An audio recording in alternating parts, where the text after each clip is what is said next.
Assalamualaikum warahmatullahi wabarakatuh. Perkenalkan, kami dari kelompok 11. Perkenalkan, nama saya Marsha Novia Prihadi. Nama saya Diflovina Syah. Nama saya Safira Putri Yudiah. Dengan materi konsep Islam tentang lingkungan. Selamat menyaksikan konsep Islam tentang lingkungan. Lingkungan hidup adalah sistem yang merupakan kesatuan ruang dengan semua benda, daya, keadaan, dan makhluk hidup, termasuk di dalamnya manusia dan perilakunya yang mempengaruhi kelangsungan perkehidupan dan kesejahteraan manusia serta makhluk hidup lainnya, sebagaimana firman Allah dalam Quran Surat Al-Baqarah ayat 164, sesungguhnya dalam penciptaan langit dan bumi, silih bergantinya malam dan siang, bahtera yang berlayar di laut membawa apa yang berguna bagi manusia, dan apa yang Allah turunkan dari langit berupa air, lalu dengan air itu, dia hidupkan bumi sesudah matinya, dan dia sebarkan di bumi itu segala jenis hewan, dan pengisaran angin dan awan yang dikendalikan antara langit dan bumi. Sungguh, terdapat tanda-tanda keesaan dan kebesaran Allah bagi kaum yang memikirkan. Pengelolaan lingkungan hidup adalah pemanfaatan dan peningkatan kualitas lingkungan hidup yang dibebankan kepada manusia. Sebab Allah telah menciptakan manusia dari bumi, tanah dan menjadikan manusia sebagai pemakmurnya.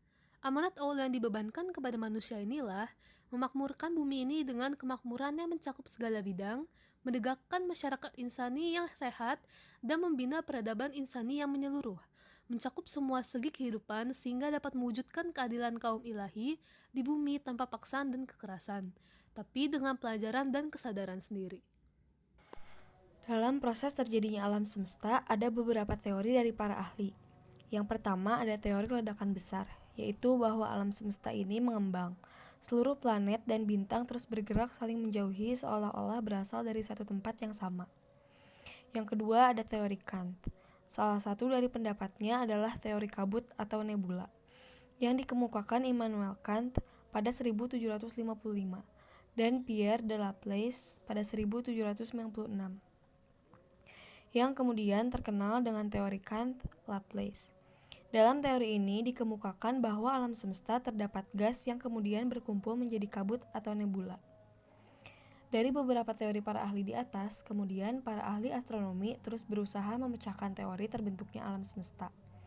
Hingga pada era modern ini, para ahli astronomi, baik dari segi pengamatan maupun teori, dengan jelas mengungkapkan bahwa pada suatu saat, seluruh alam semesta masih berupa gumpalan asap.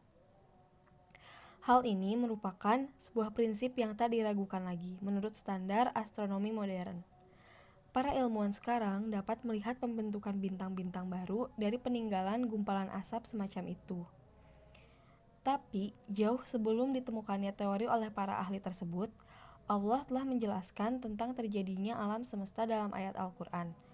Salah satu ayatnya adalah, "Dan sungguh, kami telah menciptakan langit dan bumi, dan apa yang ada antara keduanya dalam 6 masa. Dan kami tidak merasa letih sedikit pun."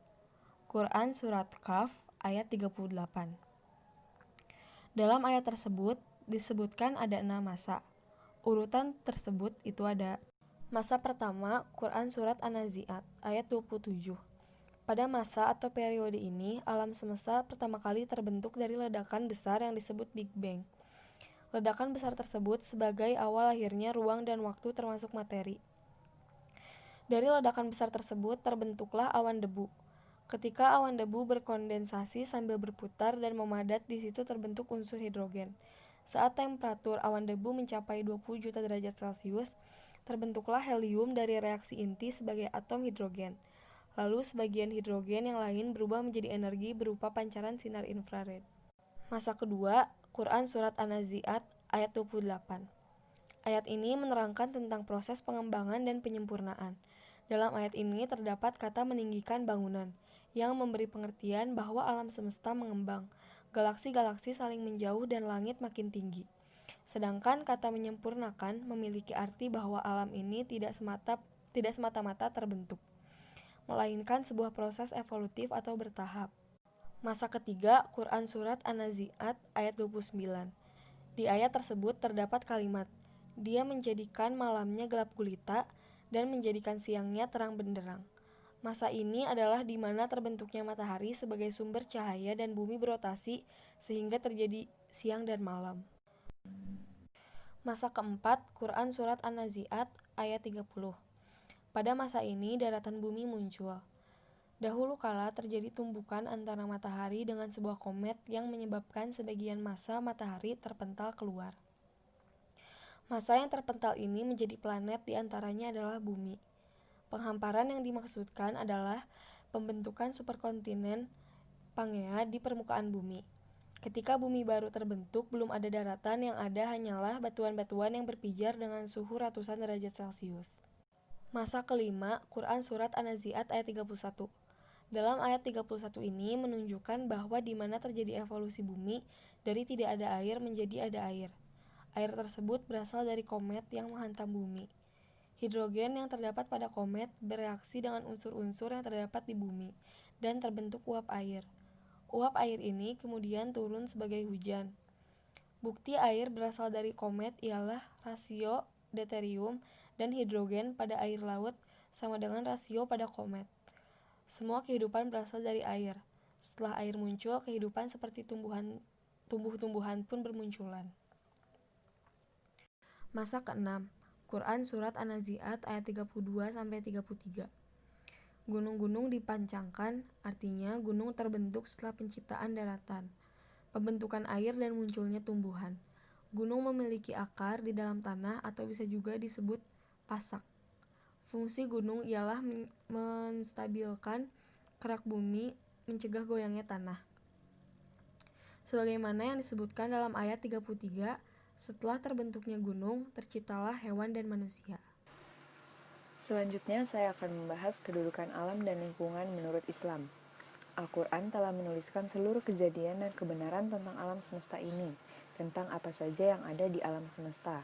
Al-Quran juga menjelaskan bahwa alam itu adalah langit dan bumi, dan setiap elemennya mempunyai keterkaitan.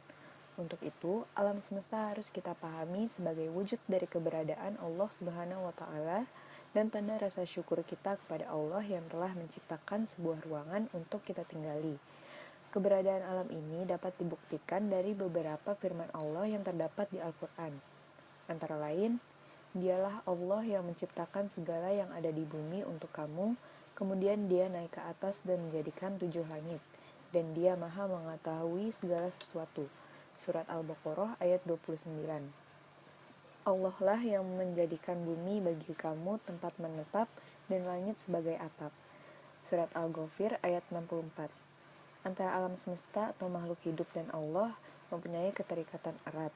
Untuk itu, kita harus bersama-sama menjaga alam dan lingkungan. Kaitan antara manusia dan lingkungan pasti tidak akan jauh dari masalah pencemaran. Manusia seringkali melakukan pencemaran terhadap lingkungan, baik disengaja maupun tidak disengaja.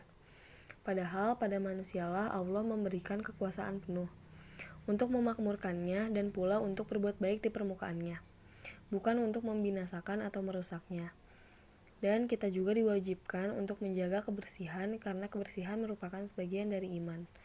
Proses ekologi bisa terganggu jika ada benda asing baginya, apalagi dalam ukuran yang besar. Kerusakan lingkungan tersebut bisa berupa penggundulan hutan secara liar yang dapat mengakibatkan banjir, erosi, tanah longsor, dan sebagainya. Yang kedua, membuang sampah sembarangan, limbah industri yang mengakibatkan pencemaran air, sumber penyakit, dan dapat memusnahkan habitat hewan dan sebagainya. Yang ketiga, polusi udara menyebabkan menyebarnya penyakit bagi makhluk hidup. Sekarang saya akan membahas tentang elemen konservasi alam. Sebelumnya, saya akan membahas apa itu konservasi. Menurut Johan Iskandar tahun 2000, konservasi adalah suatu usaha pengelolaan yang dilakukan oleh manusia dalam memanfaatkan biosfer sehingga dapat menghasilkan keuntungan sebesar-besarnya secara berkelanjutan untuk generasi manusia saat ini, serta tetap memelihara potensinya untuk memenuhi kebutuhan dan aspirasi generasi yang akan datang. Dalam Islam, konservasi alam telah dilakukan oleh Nabi Muhammad SAW yang disebut hima. Hima merupakan wilayah konservasi untuk menjaga keseimbangan alam. Hima merupakan zona yang tak boleh disentuh atau digunakan oleh siapapun bagi kepentingan manusia. Tempat tersebut digunakan sebagai konservasi alam, baik untuk kehidupan binatang liar maupun tumbuh-tumbuhan. Rasulullah Shallallahu Alaihi Wasallam mencagarkan wilayah sekitar Madinah sebagai hima untuk melindungi tumbuh-tumbuhan dan kehidupan liar lainnya. Di Indonesia, hima bisa disamakan dengan hutan cagar alam atau hutan lindung. Dalam Al-Quran, Allah telah memperingatkan kita untuk menjaga alam lewat surat Al-Qasas ayat 77 yang artinya, dan carilah pahala negeri akhirat dengan apa yang telah dianugerahkan Allah kepadamu. Tetapi janganlah kamu lupakan bagianmu di dunia dan berbuat baiklah kepada orang lain sebagaimana Allah telah berbuat baik kepadamu. Dan janganlah kamu berbuat kerusakan di bumi. Selanjutnya surat Al-Maidah ayat 64. Setiap mereka menyalakan api peperangan, Allah memadamkannya, dan mereka berbuat kerusakan di muka bumi, dan Allah tidak menyukai orang-orang yang membuat kerusakan. Berikut adalah elemen-elemen konservasi lingkungan. Yang pertama, hutan konservasi, yaitu kawasan yang mempunyai ciri khas tertentu yang berfungsi sebagai tempat pengawetan beragam tumbuhan dan satwa serta ekosistem yang ada di dalamnya. Yang kedua, cagar alam, yaitu kawasan suaka alam yang mempunyai ciri khas tumbuhan, satwa, dan ekosistem yang harus dilindungi karena kepentingan ilmu pengetahuan dan kebudayaan yang perkembangannya secara alami. Yang ketiga, suaka marga satwa, yaitu kawasan suaka alam dengan ciri khas berupa keanekaragaman unik, yaitu jenis satwa, kebudayaan, dan kebanggaan nasional. Yang keempat, taman nasional, yaitu kawasan alam yang mempunyai ekosistem asli dan dikelola dengan sistem zonasi untuk keperluan penelitian, ilmu pengetahuan, atau pendidikan. Yang kelima, taman hutan raya, yaitu kawasan alam dengan tujuan mengkoleksi tumbuhan atau satwa yang alami atau bukan alami, jenis asli atau bukan jenis asli, dan dikelola oleh pemerintah. Yang keenam, taman wisata alam, yaitu kawasan alam dengan tujuan utama untuk kepentingan rekreasi dan pariwisata yang dikelola oleh pemerintah. Yang terakhir, taman buru, yaitu kawasan hutan yang ditetapkan sebagai tempat wisata berburu. Kita sebagai manusia sudah sepatutnya turut menjaga dan melestarikan lingkungan. Sebagai umat muslim, kita juga harus bersyukur kepada Allah Subhanahu wa taala yang telah memberikan nikmat serta rahmatnya kepada seluruh umat manusia. Allah Subhanahu wa taala telah menciptakan bumi beserta isinya seperti air, udara, tanah, pohon, dan lain sebagainya yang dapat kita jadikan sebagai sumber kehidupan dan dapat dijadikan sebagai tempat tinggal.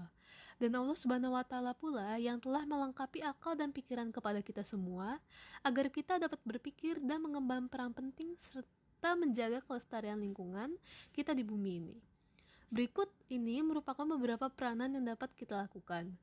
Pertama, penghijauan reboisasi. Penghijauan merupakan penanaman pohon agar menjadi sejuk dan bersih karena manfaat pohon atau tumbuhan itu sendiri, yaitu dapat menghasilkan O2 dan menyerap CO2. Kemudian penghijauan juga dapat mencegah terjadinya banjir, karena ketika musim penghujan, air dapat meresap dengan mudah ke dalam tanah.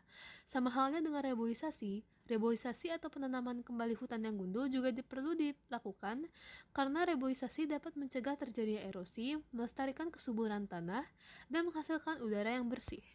Selanjutnya, mengurangi penggunaan kertas. Apabila permintaan terhadap kertas melambung tinggi, maka semakin banyak pula pepohonan yang akan ditebang. Dan dampak negatif yang dihasilkan dari penebangan pohon adalah terjadinya kerusakan pada bumi. Daerah tersebut akan rawan terjadi banjir dan tanah longsor atau erosi. Yang ketiga, tidak menggunakan air secara berlebihan. Air merupakan kebutuhan dasar semua makhluk hidup, manusia, hewan, dan tumbuhan. Tetapi, jika penggunaan atau pemanfaatan air tidak dilakukan secara bijak dan berlebihan, maka dampak negatif yang akan terjadi adalah memicu terjadinya krisis air bersih secara global. Yang keempat, menjaga kesuburan tanah. Banyak sekali yang dapat kita lakukan dalam menjaga kesuburan tanah, yaitu dengan menanam tanaman tumpang sari, membuat sengkedang atau terasering, karena hal itu dapat mencegah terjadinya erosi. Kemudian menggunakan pupuk kimia secara bijaksana. Jika menggunakan pupuk secara berlebihan, justru akan menimbulkan pencemaran pada tanah. Yang kelima, menjaga flora dan fauna.